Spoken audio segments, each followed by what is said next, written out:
Hey friends, welcome to the very first ever standalone episode of Seed Talk. My name is Lisa Mason Ziegler, and I am here with my seed talking buddy, Layne Angelo. Hi, Layne. Hi, hello everybody. So y'all, this podcast, Seed Talk, was born and raised over on the Field and Garden podcast, which is my podcast. And this series began as the kind of brainchild of Layne, and y'all loved it so darn much, friends. It grew up fast, and here we are over here on our own podcast platform. And thank you, Layne, for corralling all these great questions that people have been sending and just for getting this all together. You are so welcome. We're so excited now that it's its own podcast, and we're going to cover some amazing topics. So thank you for joining us, and make sure to subscribe if you haven't already. And friends, if you're new to us, this is brought to you by thegardenersworkshop.com, and we invite you to visit over there where we have an amazing educational platform as well as our online garden shop, where you will find the seeds that you hear us mention. Layne is actually the seed manager for the Gardener's Workshop. And over there, you'll find our online courses, tons of videos, how-to blogs, a corral of all of our podcasts. And we just really invite you to kind of mosey on over there and see what we have for you. So Layne, take it away and tell us what we're talking about here on our flagship.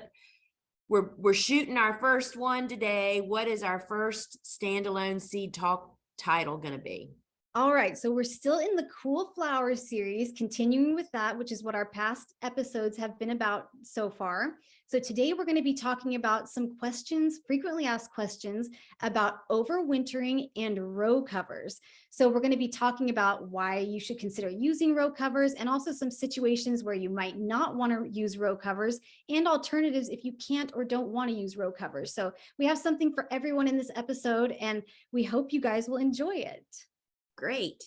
So if you guys are listening to us over on a podcast app, remember that you can always join us to see the video conversation, the behind the scenes with our slideshow over on the Gardener's Workshop YouTube channel. So join us over there if you would like to watch this podcast instead of just listening to it.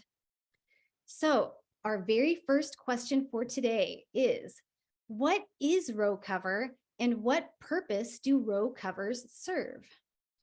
Okay, so row cover is a lightweight agricultural fabric that is made to withstand UV rays and moisture, meaning it doesn't break down quite as quickly as regular fabric might. And it comes in a lot of different weights, and it allows air, water, and light through it depending on the weight. Super love row cover, and the purpose that we use it. I mean, I'm learning new purposes all the time, but the main reason that I use it is to cover perhaps newly planted seedlings that need protection from either wind, varmints like deer and squirrels and rabbits. You can actually use row cover to cover plantings to protect the plants from pests getting in, but it just really protects from cold, wind, and just from the elements in general. Yes, and since we're going to spend so much time talking about row cover today, I thought we might just touch on how it actually works to keep that environment warmer. And it's kind of the same way a greenhouse works.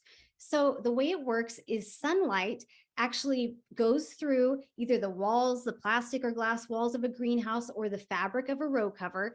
And that light energy, some of it is absorbed by the plants and the soil. And that light energy is converted into heat. Some of it's converted into heat, and that heat actually radiates back out into the surrounding air. So when we have a row cover, a low tunnel setup, or a greenhouse setup, that actually helps to trap some of that radiating heat in that environment to keep our plants nice and cozy.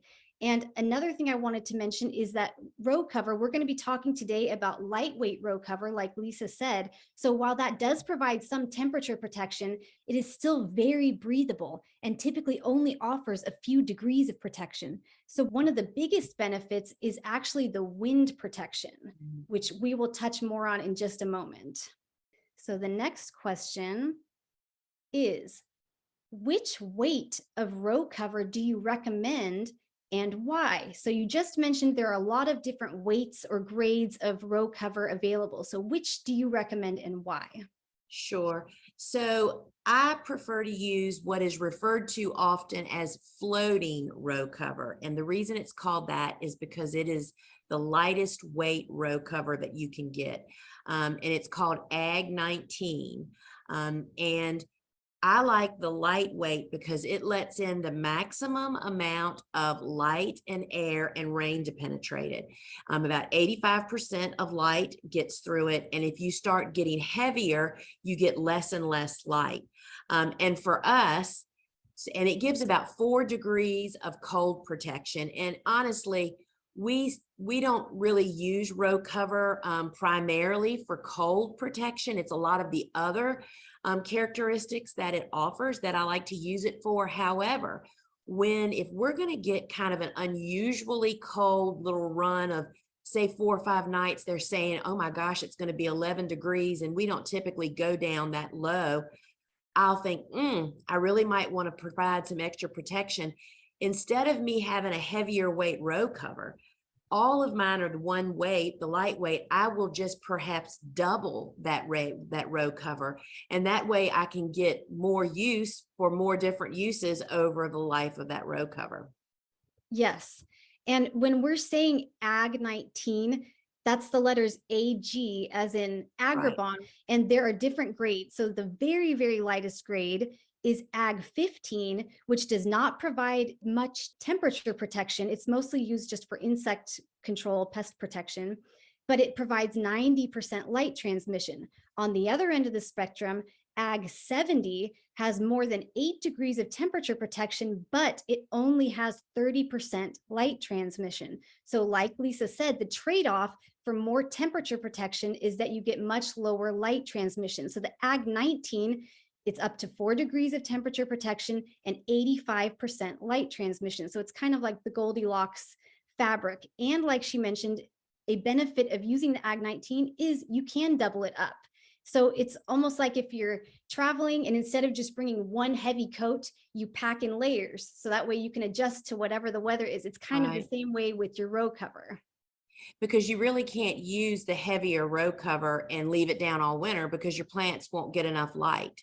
Right. And so that's why, people often say, why not just get a heavier one? Well, it's because there's more uses. And I will add that lighter grade row cover is so very, very fragile that it's very difficult to incorporate that into the garden or even worse yet, your farm. But Ag 19 does a really good job, which I think is 4 ounce, I believe. All right, next question. How much row cover should I have on hand at a given time? So that's a really great question. And you get more as you get more experienced and you just find all the different uses. But in my experience and in my goal is that I like to have enough row cover to cover my entire cool flower garden when needed. At the gardener's workshop, when some of these crazy cold, the problem that we experience here in Southeastern Virginia is we often get cold whipping wind, but no snow. That's the worst case. Snow is an insulator. Snow is like, Mother Nature's row cover. So if you have snow coming, we'll talk about in a minute, but when you have snow coming, that's going to protect your plants. When we have these crazy cold wind storms coming, we know where they're coming because we get emergency calls from people saying, oh my gosh, can you rush my row cover order, right? So I like to not get caught that way. So I really like to have enough row cover to cover the amount of cool flowers that I am planting to prevent catastrophes from happening. And I've even heard you say that it is a good idea, if you can manage to do it, to have enough to row cover twice your cool Yes. flower beds, Yes. just in case. Because especially on those super cold storms that are coming, it's like, how much better am I at rest knowing that my beds are double covered for this crazy low temperature? I mean, to risk all that time and work and lose it all in a week when you're having some sporadic and abnormal temps, which we're having nowadays, right? So, yeah. Yes. All right. Is row cover reusable or is it disposable? And if it's reusable, how many seasons should I expect it to last?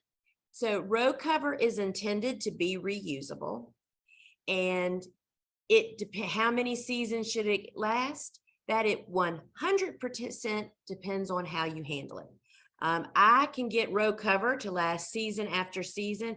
It's how it is handled with your hands when you're pulling on it and trying to get it taut, how it's installed, then how you store it. I mean, we try to put ours indoors in a building like a garage in the off season when we're not using it, because having it just sit out in the sun, I mean, it does have a life, a lifespan. And so any hours that you can get it out of the sun really helps to prolong its life. So it 100% depends on how you handle it and treat it in the everyday use, and then how you store it. Right. But it's definitely intended to be reusable. It's not Yes, intended to be a single season product. correct. All right. Now we're going to talk about plant hardiness in relation to row covers in the next couple of questions. So, do the plant hardiness zones listed in Cool Flowers or on the Gardener's Workshop website assume I'm using row cover? If I'm not using row cover, will the plants still be hardy in my zone? So let's say the Cool Flowers book lists a plant as hardy to zone 7, and I'm in zone 7 and I don't want to use row cover. Is that plant still going to be hardy in my zone? It certainly should be. That's what it's based on. The zones that we have listed are based on growing outdoors in a garden. And so if it says it's hardy in your zone, row covers are not required, but they are appreciated. It's the same with you or I going out early in the morning when it's crisp and cold outside. No, you're not going to freeze to death by not having a jacket on. But boy, are you more comfortable, and you're probably a little happier when you come in, right? Right. By putting that row cover on your plants. And I do believe, because of my learning about row covers early on with Cool Flowers, in combination with using Bio 360 with the black side up, which just adds to that whole solar warmth under there.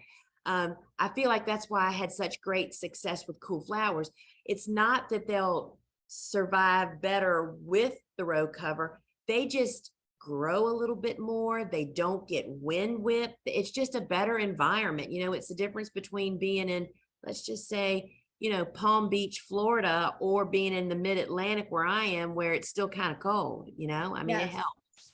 Yes. And on the opposite end of the spectrum, if I use row cover, can I grow plants hardy to one zone warmer than mine? So if I'm in zone 7 and I want to use Ag 19 row cover, can I grow plants that are hardy to zone 8? So that's a good question too. And I've done that. So when I first started growing Cool Flowers, we were more 7B. We hadn't really been deemed zone 8A yet. Straw flowers, which is a huge crop for us, is winter hardy to zone 8 that we're aware of. And so I did just that. We planted a ton of straw flowers. We used row cover, and we did really, really well. They were doing beautifully until we got to about late January, early February, where our notorious really cold times come. And sure enough, we lost them all in about a week. If you are going to try to grow warmer plants that are winter hardy one zone south of you, you need to do a little bit more than just a lightweight row cover, whether that's doubled. First off, I wouldn't even attempt that until you have Cool Flowers under your belt. You're having success, you've got the whole planting with good drainage, you've kind of got it figured out. Then start experimenting, because there are a lot out there that are winter hardy in zone 6, 7, 8, 9. If you're in the north, we just think very early spring, right? You're just starting them a little bit later. Yep. Let's go on to the next question. I missed my opportunity to plant 6 to 8 weeks before my first expected fall frost. Can I plant closer to my frost date if I'm using row cover? So how much time can row cover help to buy you? So if you are, transplants always have more wiggle room than direct seeding does, because once we start the plants indoors and walk out with a plant, it's really fairly easy to get that plant to become established under those cooler conditions using a row cover. Direct seeding is a little bit more difficult. So what I tend to say to people is, if you have to make a choice, try your best to get your direct seeded crops, plantings in the garden close to your window of 6 to 8 weeks. So you have some still warm days, but cool nights, which is where we are right now. So it's kind of that way those seeds need moisture and heat to sprout. And if you're not getting heat and it's really more difficult, it is possible, but you're going to have to really put up your row cover, hoop it, keep them covered, be sure they get enough moisture, and just cuddle them a little bit more. Transplants, on the other hand, you can take them out, plant them, put your hoops and row covers on, and they will pull through like a champ. Direct seeding, not quite as successful, or as successful, let's just say it that way. Yes. Okay, now we're going to talk about how to actually put this row cover up, some different options. So the first question is, can I lay row cover directly on my plants? Sometimes this is called a floating application, floating row cover. So can you lay row cover directly on your plants short term? And then can you talk about long term? Sure. So for sure, this is the way I started using row cover. This is how I was introduced to it. And so it's called floating, meaning it's lightweight enough that it can be directly on the plants, most plants. And particularly, like we're getting ready to do all of our direct seeding. And because it's a little chillier and there is still some really bright sunny days and we're going up into the 60s and 70s, I'm going to lay that row cover directly on top of my seed beds, just to retain the moisture and concentrate that heat and protect those seed beds from the wind. And so that works really, really well, but they won't stay that way. Once the plants get up about 1 or 2 inches, then the job is done. That application was put there for to help assist with germination. Now, if it's a direct seeding that we want to have winter coverage for, we would definitely, for longer than 2 or 3 weeks, I tend to like to use hoops. Yeah. And shorter term, that is another good reason to have a lighter weight row cover like the Ag 19 we've talked about, versus if you have a very heavyweight row cover, you may not even be able to lay it on your plants even short term. Right. All right. Next question. This is a different application. So let's talk about making a low tunnel with this row cover. So what type of hoops do you use and what size are they? And also, how far apart should I space them and how far should I push them into the ground? So there are a lot of different options of materials for the hoops for a low tunnel. You can use PVC, you can use metal conduit, you can use wire. So what do you prefer? So I've used all of those. I started out using flexible PVC, which you can buy literally in a big roll at a big box store. And I cut about 6-foot pieces and cut the ends at a point so it'd be easier to push in. And it was 1/2-inch pecks. And I used that for a couple, 3 years. The hoops were not as sturdy as I would have liked for them to be. And then I was introduced to wire, and the pre-arched wire hoops, which is what we use. Oh my goodness, it seemed to build stronger low tunnels, meaning there were less movement in the hoops when they were installed properly. And they were just super easy to push into the ground. I have definitely learned, this is a great tip, when you're pushing no matter what type of hoop or wire into the ground, to actually wear those nitrile touch gloves that we love and use so much, because it has such a great grip. So if you can't push that metal down into the ground another inch, you put a glove on, you'll get 4 more inches, just because you just don't have a good grip. So we use the pre-arched wire, which you can find that on the website and see what that's all about.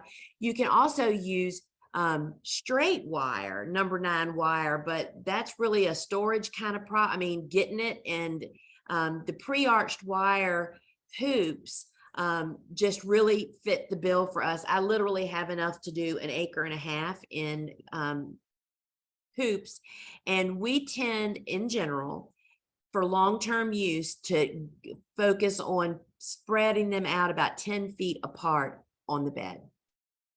All right. And how far should people push them into the ground? Good question. And it really depends on how tall the feet on your hoops are. Meaning, if the further you're pushing them into the ground, the shorter your tunnel is getting, which for overwintering small plants, that's a really good thing to not have such a tall tunnel. So you want it to go in the ground at least 6 inches, but deeper is okay if you don't expect the plants to grow up in your absence and be touching the inside of the tunnel. And you might be surprised sometimes when that happens. Yes.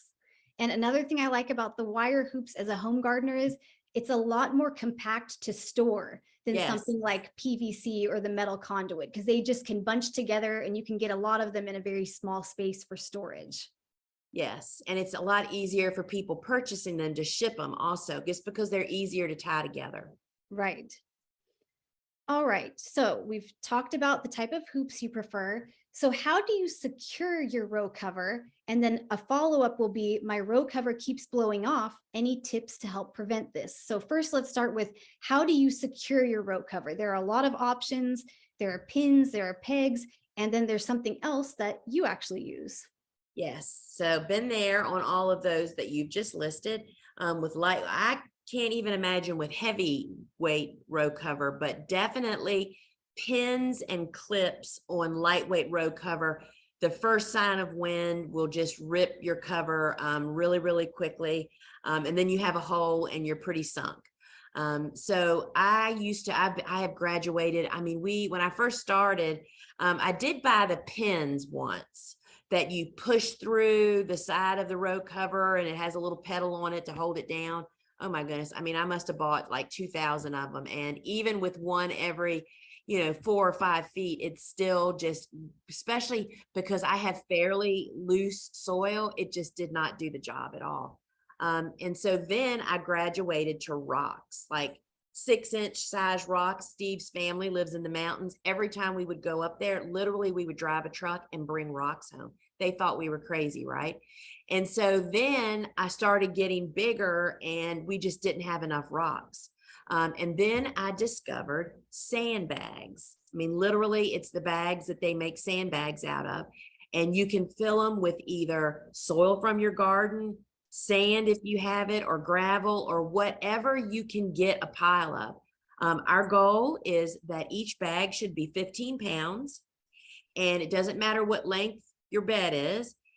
You would have 3 bags at each end of the row, and I'll explain that in a second, and then a bag on each side at the foot of the hoop. So that's approximately every 10 feet. So you always need more weights than you think you have. And so we just have learned to have a lot of good weights. And when you set up your beds, the proper way to do it, so that when the problem with the row covers coming off is wind gets under the edges and it just lifts it right off like it's a sailboat, right? So the way that I install row cover is I put my hoops in first, completely installed.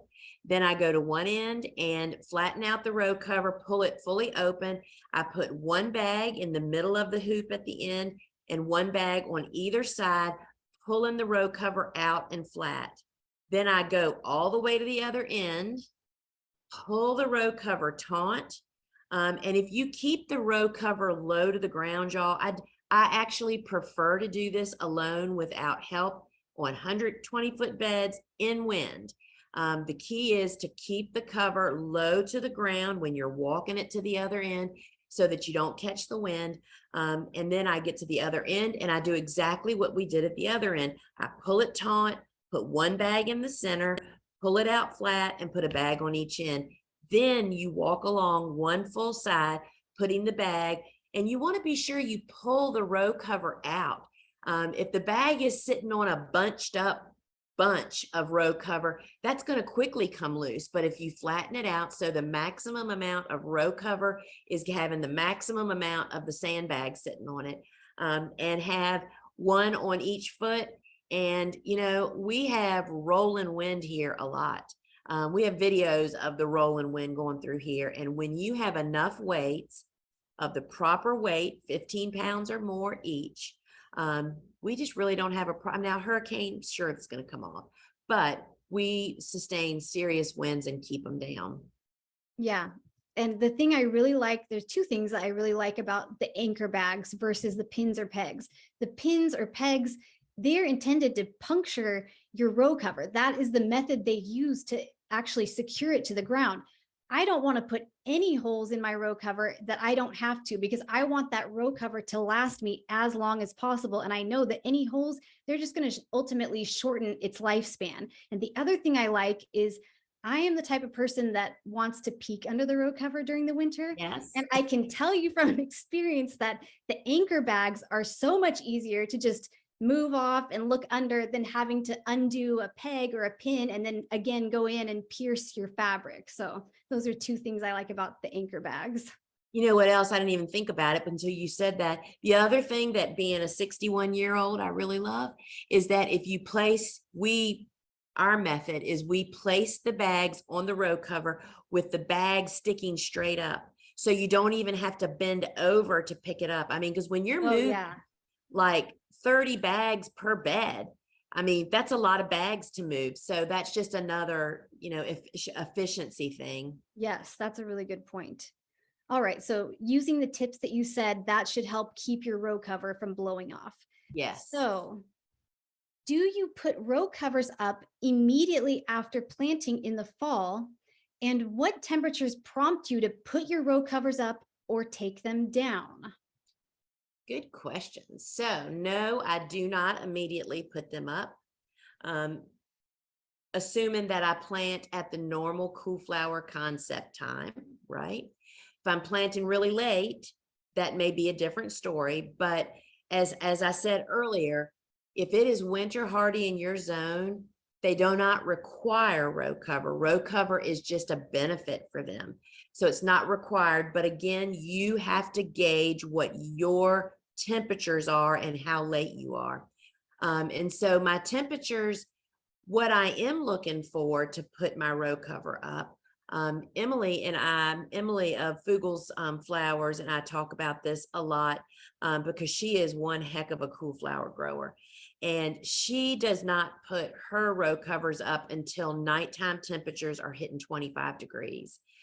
Because we feel like, and I've kind of followed suit, 25 to 28 degrees, we kind of feel like when that weather, when it's getting that cold at night, the days just are full of cold wind. And again, if it's winter hardy in your zone, you don't have to, but this is just having more mature plants a little bit by the time spring comes, and the foliage and the plant doesn't get whipped up nearly as much. So I put them up at 25 to 28 degrees at night.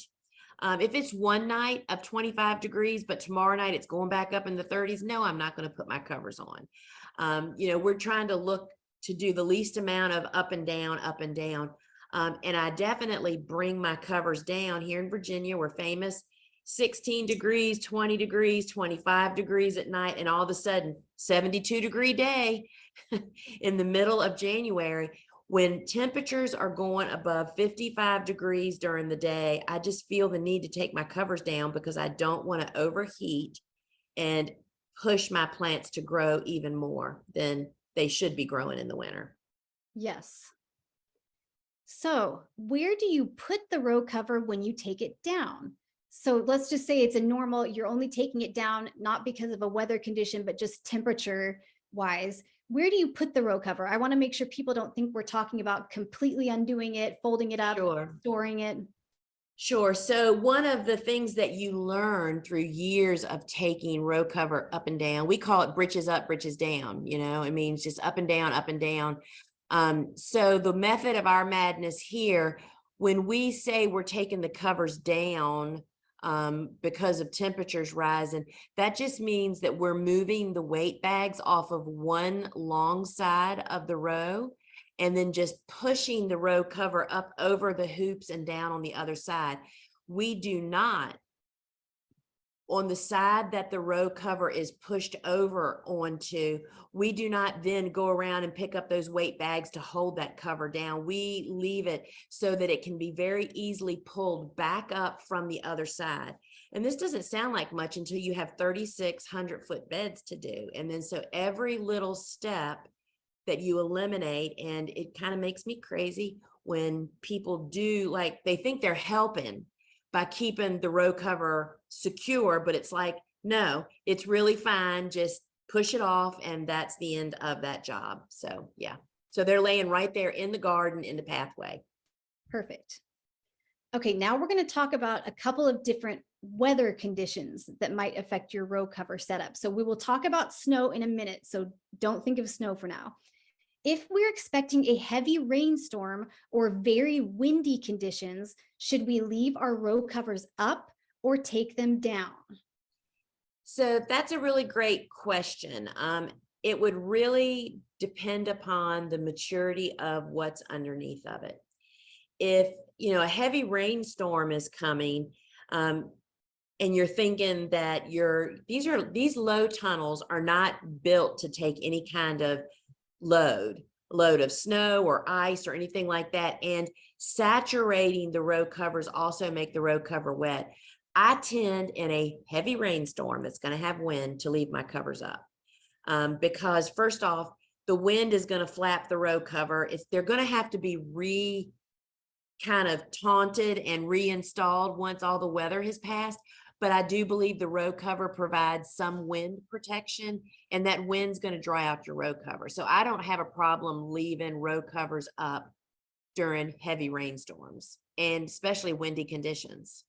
All right, so now let's move into snow. So if we're expecting snow, should we double up our row cover or should we take it down? And the follow-up to that, which might give away the answer to that question, but without row cover, won't the snow damage my plants? So whenever you are expecting any type of frozen precipitation, ice, snow, chance of ice and snow, and you think it's likely, take your covers down. Snow and ice on your plants is like a little blanket. And does not cause them any damage whatsoever. And if it's winter hardy in your zone, and I only know this probably about 4 years ago in January, we had a horrific freezing snowstorm. This was the year that Babs took ill suddenly overnight, in the middle of the snowstorm. So literally, this is before she got sick. The night before, I'm standing out at my field at 9 o'clock at night saying, oh my gosh, do I take the covers down? Because it was cold. It was really cold outside. Do I take them down or do I risk leaving them up and have snow and ice came? And finally, at about 10 o'clock, because we have floodlights, I went out there and took the row covers down. And I'm so glad I did. So the next morning, as we woke up, and Babs was in a state of emergency, and we took her and we lost her that day. And so I was like, total mess. I didn't even look at my garden. It was buried in ice and snow. There was probably 25 or 30 beds out there. Tons of gorgeous snaps. And I just didn't even think about them until about 2 weeks later, the snow started melting. And it was just such a gift to see all from bachelor buttons to poppies to snaps to feverfew to larkspur to dill, all of them. All that green just started showing through the ice snow as it started to melt, and they did great. So that snow protected was the long story of that. Yes. What else did I not answer? No, that was it. And it is counterintuitive to think that snow is actually a good insulator. But the reason it is when the snowflakes fall, they actually trap all these little air pockets. And it's those air pockets that are the thing that make snow such a great insulator. And so it's not only insulating to your plants, it's also insulating the ground. It helps to moderate temperature swings, which could actually otherwise be very damaging. And also, if there's a layer of snow, that is also serving as a windbreak to your plants, which again is one of the main reasons we were using row cover in the first place. So if you are expecting snow, the row covers should come down. Yep, snow, any frozen precipitation. Yep. Yeah, so not a good scene underneath that row cover with snow on top of it for days. Yes. All right. And that leads into the next question. I live in an area with heavy snow load and icy conditions throughout the winter. Should I even bother with row cover? Because we've just said if there's any sort of icy precipitation or snow, you should take them down. So these people would be putting them up, taking them down, and maybe the row cover is sticking because of the ice. Right. So what It's should they do? frozen. Yep, I would say no row cover. You know, if I lived where there was more snow more often, then, you know, as Layne just explained, the snow does the job of a row cover.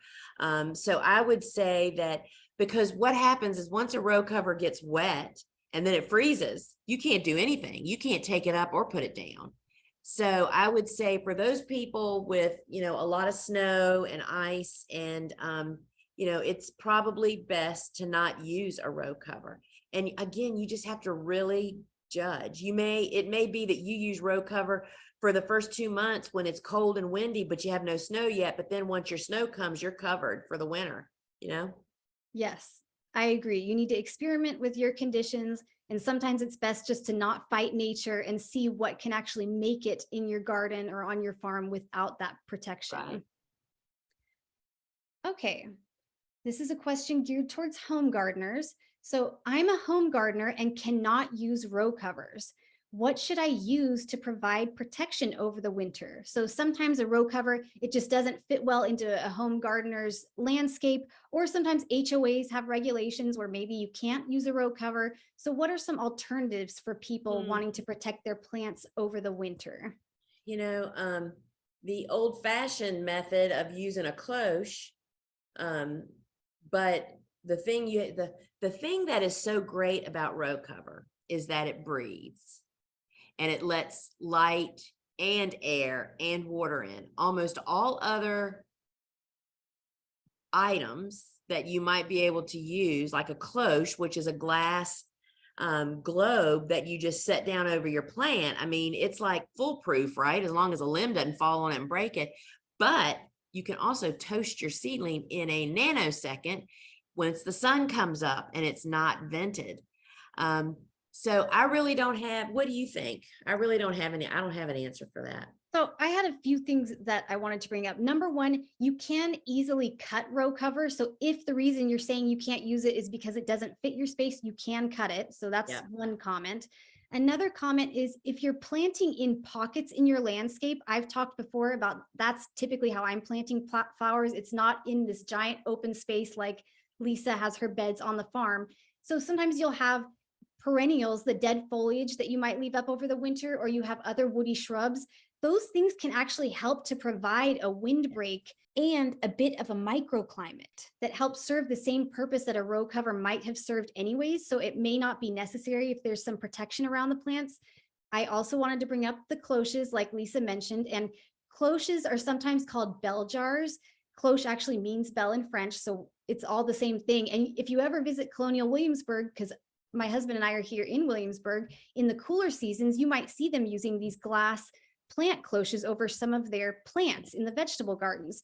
But like Lisa said, the disadvantage to using cloches is they can heat up very quickly. The air mass within that cloche is very small and the walls are solid. They're not breathable. Like she said, the row cover is very breathable. So they can overheat very quickly. So if you're going to buy a plastic cloche, or if you're going to make one out of something like a milk jug, it's really important to make sure there's some sort of vent on that cloche to help release some of that heat. And even still, on a very sunny day, even with the vent opened, you need to be very careful about toasting your seedlings. So that is still an option if you don't have that many plants.